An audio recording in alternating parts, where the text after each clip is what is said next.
I'd like to tell you about the strangest secret in the world.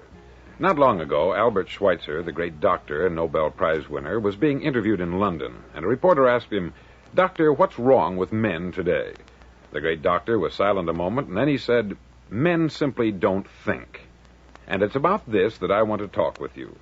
We live today in a golden age. This is an era that man has looked forward, dreamed of, and worked toward for thousands of years. But since it's here, we pretty well take it for granted. We in America are particularly fortunate to live in the richest land that ever existed on the face of the earth, a land of abundant opportunity for everyone. But do you know what happens? Let's take 100 men who start even at the age of 25. Do you have any idea what will happen to those men by the time they're 65? These 100 men who all start even at the age of 25 believe they're going to be successful. If you asked any one of these men if he wanted to be a success, he'd tell you that he did. And you'd notice that he was eager toward life, that there was a certain sparkle to his eye, an erectness to his carriage, and life seemed like a pretty interesting adventure to him. But by the time they're 65, 1 will be rich, 4 will be financially independent, 5 will still be working, 54 will be broke. Now think a moment. Out of the 100, only 5 make the grade. Why do so many fail? What has happened to the sparkle that was there when they were 25? What's become of the dreams, the hopes, the plans? And why is there such a large disparity between what these men intended to do and what they actually accomplished? When we say about 5% achieve success, we have to define success. And here's the definition. Success is the progressive realization of a worthy ideal. If a man is working toward a predetermined goal and knows where he's going, that man is a success. If he's not doing that, he's a failure. Success is the progressive realization of a worthy ideal. Rollo May, the distinguished psychiatrist, wrote a wonderful book called Man's Search for Himself. And in this book he says, the opposite of courage in our society is not cowardice, it is conformity. And there you have the trouble today. It's conformity. People acting like everyone else, without knowing why, without knowing where they're going. Now think of it. In America right now, there are over 14 million people 65 years of age and over, and about 13 million of these 14 million are broke. They're dependent on someone else for life's necessities. Now, we learn to read by the time we're 7. We learn to make a living by the time we're 25. Usually, by that time, we're not only making a living, we're supporting a family. And yet, by the time we're 65, we haven't learned how to become financially independent in the richest land that has ever been known. Why?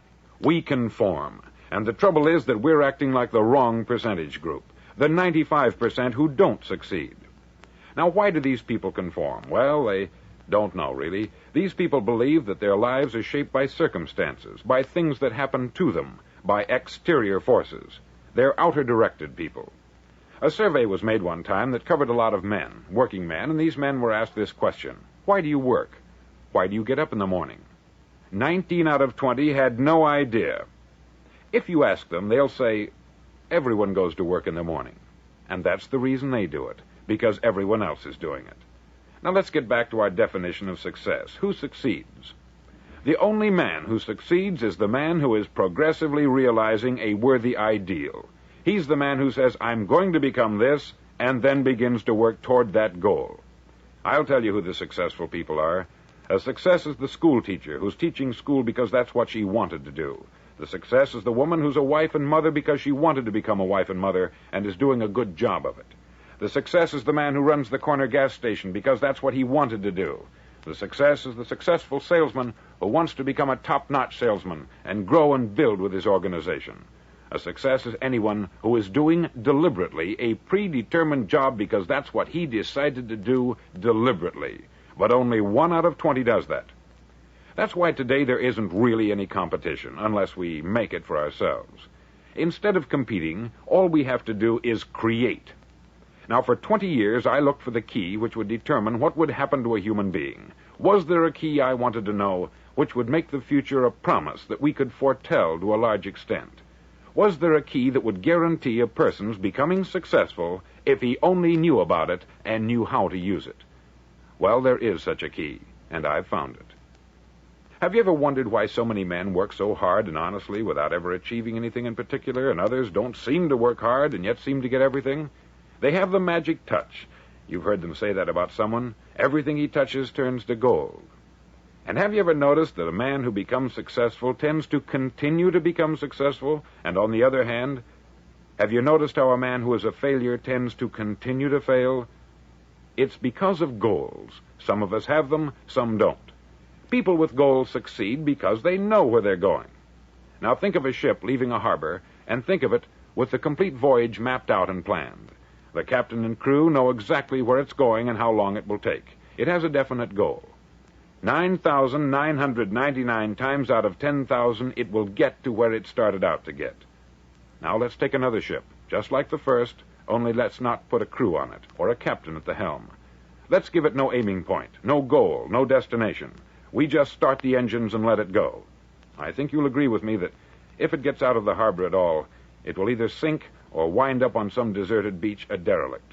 It can't go any place because it has no destination and no guidance. It's the same with a human being. Take the salesman, for example. There is no other person in the world today with the future of a good salesman. Selling is the world's highest paid profession, if we're good at it and if we know where we're going. Every company needs top-notch salesmen, and they reward those men. The sky is the limit for them. But how many can you find? Someone once said, the human race is fixed, not to prevent the strong from winning, but to prevent the weak from losing. The American economy today can be likened to a convoy in time of war. The entire economy is slowed down to protect its weakest link, just as the convoy had to go at the speed that would permit its slowest vessel to remain in formation. That's why it's so easy to make a living today. It takes no particular brains or talent to make a living and support a family today. So we have a plateau of so-called security, if that's what a person's looking for. But we do have to decide how high above this plateau we want to aim for. Now let's get back to the strangest secret in the world, the story that I wanted to tell you today. Why do men with goals succeed in life and men without them fail? Well, let me tell you something which, if you really understand it, will alter your life immediately. If you understand completely what I'm going to tell you from this moment on, your life will never be the same again. You'll suddenly find that good luck just seems to be attracted to you. The things you want just seem to fall in line. And from now on, you won't have the problems, the worries, the gnawing lump of anxiety that perhaps you've experienced before. Doubt, fear, well, they'll be things of the past. Here's the key to success, and the key to failure. We become what we think about. Now let me say that again. We become what we think about. Throughout all history, the great wise men and teachers, philosophers and prophets have disagreed with one another on many different things. It is only on this one point that they are in complete and unanimous agreement. Listen to what Marcus Aurelius, the great Roman emperor, said. He said, "A man's life is what his thoughts make of it." Disraeli said this, "Everything comes if a man will only wait. I have brought myself by long meditation to the conviction that a human being with a settled purpose must accomplish it, and that nothing can resist a will that will stake even existence for its fulfillment." Ralph Waldo Emerson said this, "A man is what he thinks about all day long." William James said, "The greatest discovery of my generation is that human beings can alter their lives by altering their attitudes of mind."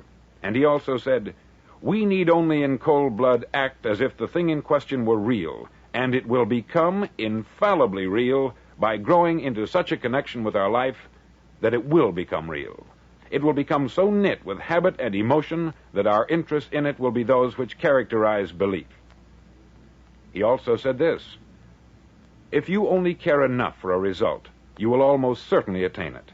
If you wish to be rich, you will be rich. If you wish to be learned, you will be learned. If you wish to be good, you will be good. Only you must then really wish these things, and wish them exclusively, and not wish at the same time 100 other incompatible things just as strongly." In the Bible you read, in Mark 9:23, "If thou canst believe, all things are possible to him that believeth." Dr. Norman Vincent Peale said this, "This is one of the greatest laws in the universe.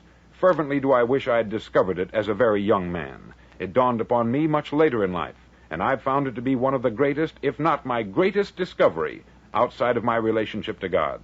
And the great law, briefly and simply stated, is that if you think in negative terms, you'll get negative results. If you think in positive terms, you will achieve positive results. That is the simple fact which is at the basis of an astonishing law of prosperity and success. In 3 words, believe and succeed. William Shakespeare put it this way: our doubts are traitors, and make us lose the good we oft might win by fearing to attempt. George Bernard Shaw said, people are always blaming their circumstances for what they are. I don't believe in circumstances. The people who get on in this world are the people who get up and look for the circumstances they want, and if they can't find them, make them. Well, it's pretty apparent, isn't it? And every person who discovered this for a while believed that he was the first one to work it out. We become what we think about. Now, it stands to reason that a person who's thinking about a concrete and worthwhile goal is going to reach it, because that's what he's thinking about. And we become what we think about. Conversely, the man who has no goal, who doesn't know where he's going, and whose thoughts must therefore be thoughts of confusion and anxiety and fear and worry, becomes what he thinks about. His life becomes one of frustration, fear, anxiety, and worry. And if he thinks about nothing, he becomes nothing. Now, how does it work? Why do we become what we think about? Well, I'll tell you how it works as far as we know. Now, to do this, I want to tell you about a situation that parallels the human mind. Suppose a farmer has some land, and it's good, fertile land. Now, the land gives the farmer a choice. He may plant in that land whatever he chooses. The land doesn't care. It's up to the farmer to make the decision. Now, remember, we're comparing the human mind with the land, because the mind, like the land, doesn't care what you plant in it. It will return what you plant, but it doesn't care what you plant. Now, let's say that the farmer has 2 seeds in his hand. One is a seed of corn, the other is nightshade, a deadly poison. He digs 2 little holes in the earth, and he plants both seeds, one corn, the other nightshade. He covers up the holes, waters, and takes care of the land, and what will happen? Invariably, the land will return what is planted. As it's written in the Bible, as ye sow, so shall ye reap. Remember, the land doesn't care. It will return poison in just as wonderful abundance as it will corn. So up come the 2 plants, one corn, one poison. Now, the human mind is far more fertile, far more incredible and mysterious than the land, but it works the same way. It doesn't care what we plant. Success, failure. A concrete, worthwhile goal, or confusion, misunderstanding, fear, anxiety, and so on. But what we plant, it will return to us. You see, the human mind is the last great unexplored continent on the earth.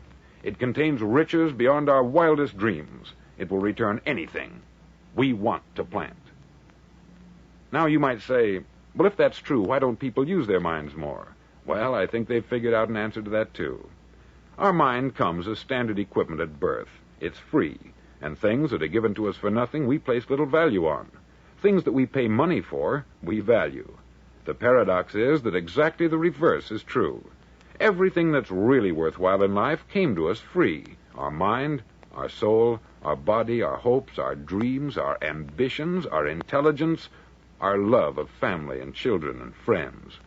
All these priceless possessions are free, but the things that cost us money are actually very cheap and can be replaced at any time. A good man can be completely wiped out and make another fortune. He can do that several times. Even if our home burns down, we can rebuild it, but the things we got for nothing, we can never replace. The human mind isn't used merely because we take it for granted. Familiarity breeds contempt. It can do any kind of job we assign to it, but generally speaking, we use it for little jobs instead of big, important ones. Universities have proved that most of us are operating on about 10% of our abilities. Decide now, what is it you want? Plant your goal in your mind. It's the most important decision you'll ever make in your entire life. Do you want to be an outstanding salesman, a better worker at your particular job? Do you want to go places in your company, in your community? All you've got to do is plant that seed in your mind. Care for it. Work steadily toward your goal, and it will become a reality. It not only will, there's no way that it cannot. You see, that is a law like the laws of Sir Isaac Newton, the laws of gravity. If you get on top of a building and jump off, you'll always go down. You'll never go up. And it's the same with all the other laws of nature. They always work. They're inflexible. Think about your goal in a relaxed, positive way.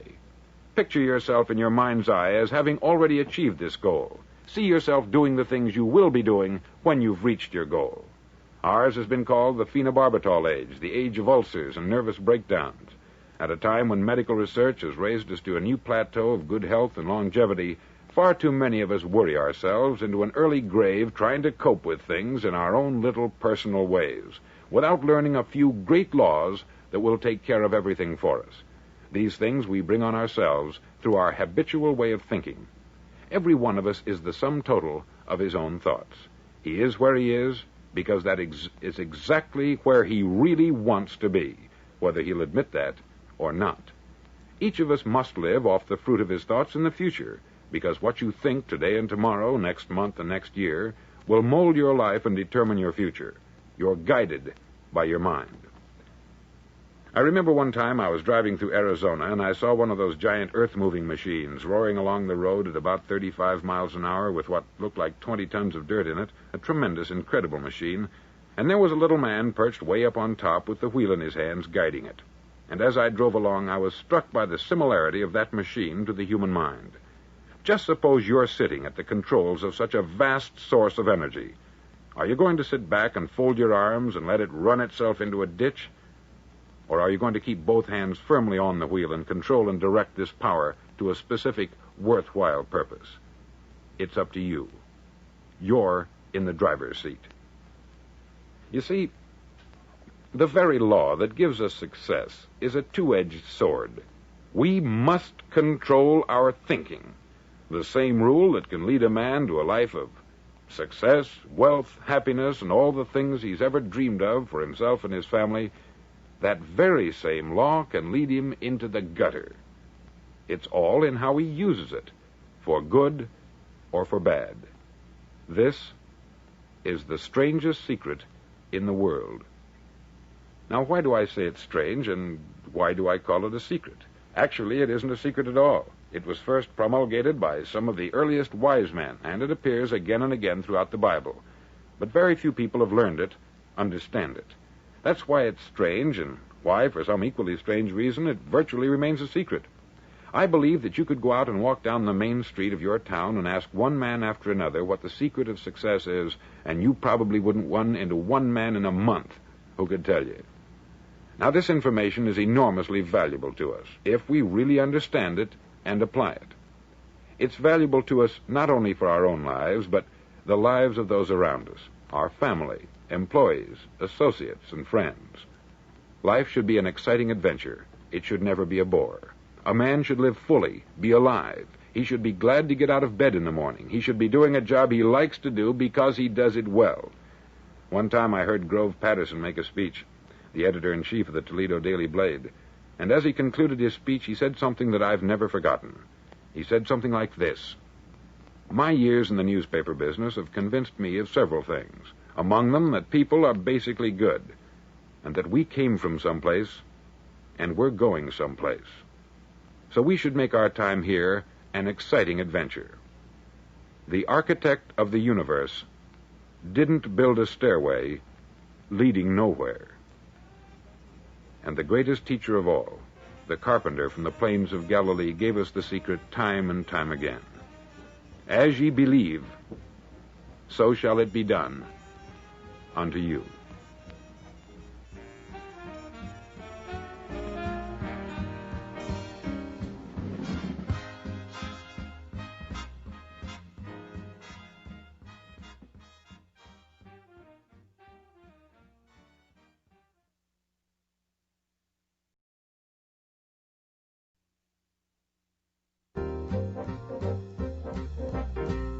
On side number 1 of this record, I've explained the strangest secret in the world and how it works. Now, on this side, I want to explain how you can prove to yourself the enormous returns possible in your own life by putting this secret to a practical test. I want you to make a test that will last 30 days. Now, it isn't going to be easy. If you'll give it a good try, it will completely change your life for the better. Back in the 17th century, Sir Isaac Newton, the English mathematician and natural philosopher, gave us some natural laws of physics which apply as much to human beings as they do to the movement of bodies in the universe. Now, one of these laws is that for every action, there is an equal and opposite reaction. Simply stated, as it applies to you and me, it means we can achieve nothing without paying the price. The results of your 30-day experiment will be in direct proportion to the effort you put forth. To be a doctor, you must pay the price of long years of difficult study. To be successful in selling, and remember that each of us succeeds to the extent of his ability to sell, selling our families on our ideas, selling education in schools, selling our children on the advantages of living the good and honest life, selling our associates and employees on the importance of being exceptional people, to, of course, the profession of selling itself. But to be successful in selling our way to the good life, we must be willing to pay the price. Now, what is that price? Well, it's many things. First, it's understanding emotionally, as well as intellectually, that we literally become what we think about, that we must control our thoughts if we're to control our lives. It's understanding fully that, as ye sow, so shall ye reap. Secondly, it's cutting away all the fetters from the mind and permitting it to soar as it was divinely designed to do. It's the realization that your limitations are self-imposed, and that the opportunities for you today are enormous beyond belief. It's rising above narrow-minded pettiness and prejudice. Thirdly, to use all your courage to force yourself to think positively on your own problem, to set a definite and clearly defined goal for yourself, to let your marvelous mind think about your goal from all possible angles, to let your imagination speculate freely upon many different possible solutions, to refuse to believe there are any circumstances sufficiently strong to defeat you in the accomplishment of your purpose, to act promptly and decisively when your course is clear, and to keep constantly aware of the fact that you are, at this moment, standing in the middle of your own acre of diamonds, as Russell Conwell used to point out. Fourth, save at least 10% of what you earn. It's also remembering that no matter what your present job, it has enormous possibilities if you're willing to pay the price. Now let's just go over the important points in the price each of us must pay to achieve the wonderful life that can be ours. It is, of course, worth any price. 1, you will become what you think about. 2, remember the word imagination. Let your mind soar. 3, courage. Concentrate on your goal every day. 4, save 10% of what you earn. And action. Ideas are worthless unless we act on them. Now I'll try to outline the 30-day test I want you to make. Now keep in mind that you have nothing to lose by making this test, and everything you could possibly want to gain. There are 2 things that may be said of everyone. Each of us wants something, and each of us is afraid of something. I want you to write on a card what it is you want more than anything else. It may be more money. Perhaps you'd like to double your income or make a specific amount of money.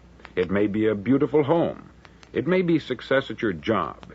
It may be a particular position in life. It could be a more harmonious family. Each of us wants something. Write down on your card specifically what it is that you want. Make sure it's a single goal and clearly defined. You needn't show it to anyone, but carry it with you so that you can look at it several times a day. Think about it in a cheerful, relaxed, positive way each morning when you get up, and immediately you have something to work for, something to get out of bed for, something to live for. Look at it every chance you get during the day and just before going to bed at night. As you look at it, remember that you must become what you think about, and since you're thinking about your goal, you realize that soon it will be yours. In fact, it's yours really the moment you write it down and begin to think about it. Look at the abundance all around you as you go about your daily business. You have as much right to this abundance as any other living creature. It's yours for the asking. Now we come to the difficult part. Difficult because it means the formation of what is probably a brand new habit, and new habits are not easily formed. Once formed, however, it'll follow you for the rest of your life. Stop thinking about what it is you fear. Each time a fearful or negative thought comes into your consciousness, replace it with a mental picture of your positive and worthwhile goal. There will come times when you will feel like giving up. It's easier for a human being to think negatively than positively. That's why only 5% are successful. You must begin now to place yourself in that group. For 30 days, you must take control of your mind. It will think only about what you permit it to think. Each day for this 30-day test, do more than you have to do. In addition to maintaining a cheerful, positive outlook, give of yourself more than you've ever done before. Do this knowing that your returns in life must be in direct proportion to what you give. The moment you decide on a goal to work toward, you're immediately a successful person. You're then in that rare and successful category of people who know where they're going. Out of every 100 people, you belong to the top 5. Don't concern yourself too much with how you're going to achieve your goal. Leave that completely to a power greater than yourself. All you have to do is know where you're going. The answers will come to you of their own accord. Remember these words from the Sermon on the Mount, and remember them well. Keep them constantly before you this month of your test. Ask, and it shall be given you. Seek, and ye shall find. Knock, and it shall be opened unto you. For every one that asketh receiveth, and he that seeketh findeth, and to him that knocketh it shall be opened. It's as marvelous and as simple as that. In fact, it's so simple that in our seemingly complicated world it's difficult for an adult to understand that all he needs is a purpose and faith. For 30 days, do your best.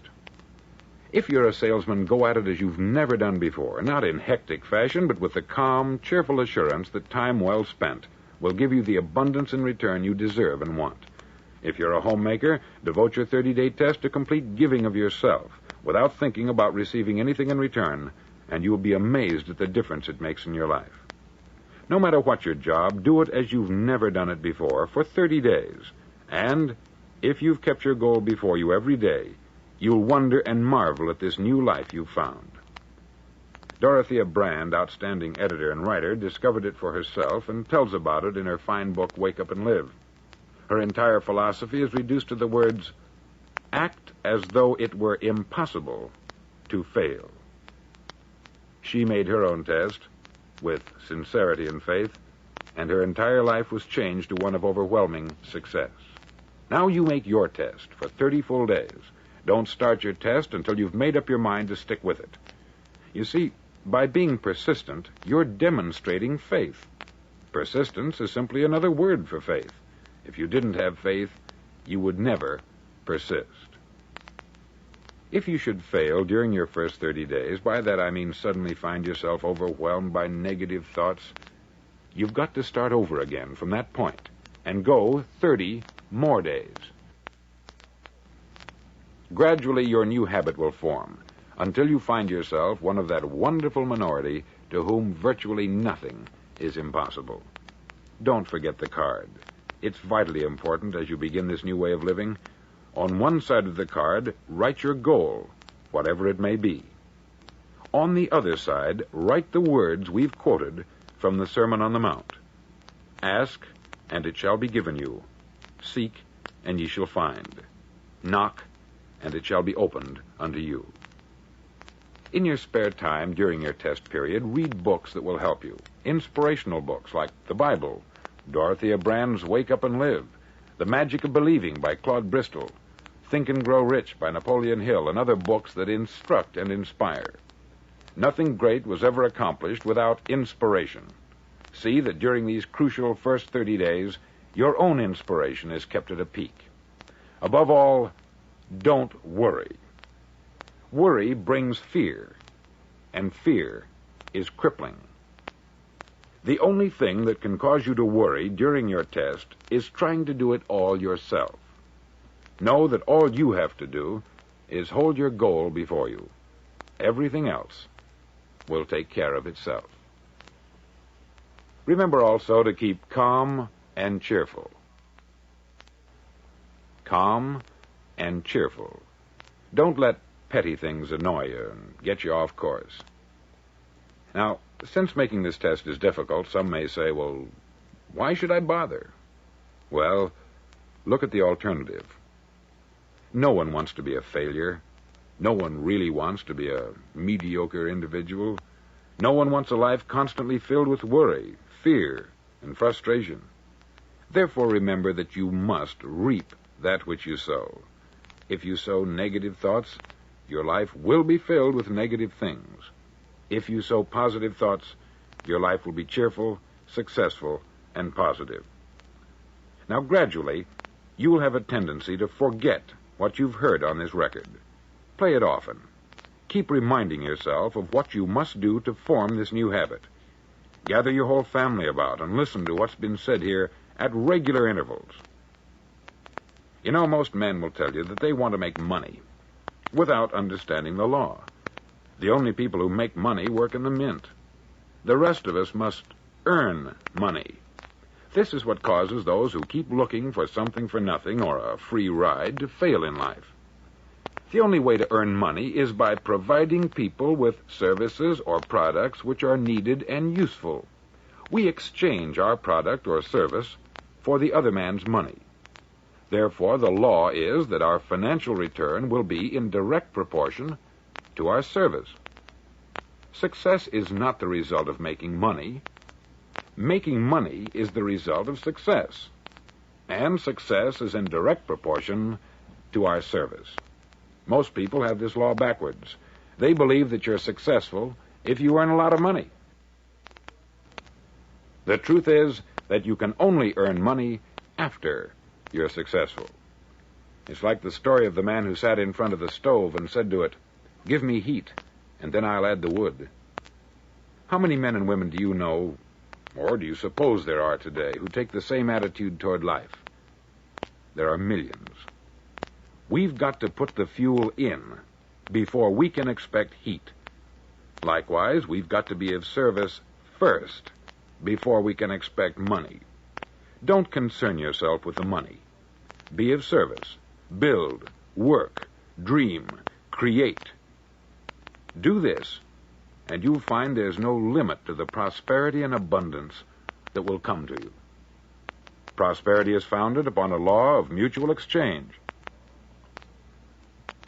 Any person who contributes to prosperity must prosper in turn himself. Sometimes the return will not come from those you serve, but it must come to you from someplace, for that is the law. For every action, there is an equal and opposite reaction. As you go daily through your 30-day test period, remember that your success will always be measured by the quality and quantity of service you render, and money is a yardstick for measuring this service. No man can get rich himself unless he enriches others. There are no exceptions to a law. You can drive down any street in America and from your car estimate the service that's being rendered by the people living on that street. Had you ever thought of this yardstick before? It's interesting. Some, like ministers and priests and other devoted people, measure their returns in the realm of the spiritual, but again, their returns are equal to their service. Once this law is fully understood, any thinking person can tell his own fortune. If he wants more, he must be of more service to those from whom he receives his return. If he wants less, he has only to reduce this service. This is the price you must pay for what you want. If you believe you can enrich yourself by deluding others, you can only end by deluding yourself. Just as surely as you breathe, you'll get back what you put out. Don't ever make the mistake of thinking you can avert this. It's impossible. The prisons and the streets where the lonely walk are filled with people who tried to make new laws just for themselves. We may avoid the laws of man, but there are greater laws that cannot be broken. An outstanding medical doctor recently pointed out 6 steps that will help you realize success. 1, set yourself a definite goal. 2, quit running yourself down. 3, stop thinking of all the reasons why you cannot be successful and instead think of all the reasons why you can. 4. Trace your attitudes back through your childhood and try to discover where you first got the idea you couldn't be a success, if that's the way you've been thinking. 5. Change the image you have of yourself by writing out a description of the person you would like to be. And 6. Act the part of the successful person you have decided to become. The doctor who wrote those words is a noted West Coast psychiatrist, David Harold Fink, M.D. Do what all the experts since the dawn of recorded history have told you you must do. Pay the price by becoming the person you want to become. It's not nearly as difficult as living unsuccessfully. Make your 30-day test. Then repeat it. Then repeat it again. Each time it will become more a part of you until you'll wonder how you could ever have lived any other way. Live this new way, and the floodgates of abundance will open and pour over you more riches than you may have dreamed existed. Money? Yes, lots of it. But what's more important, you'll have peace. You'll be in that wonderful minority who lead calm, cheerful, successful lives. Start today. You have nothing to lose, but you have a life to win.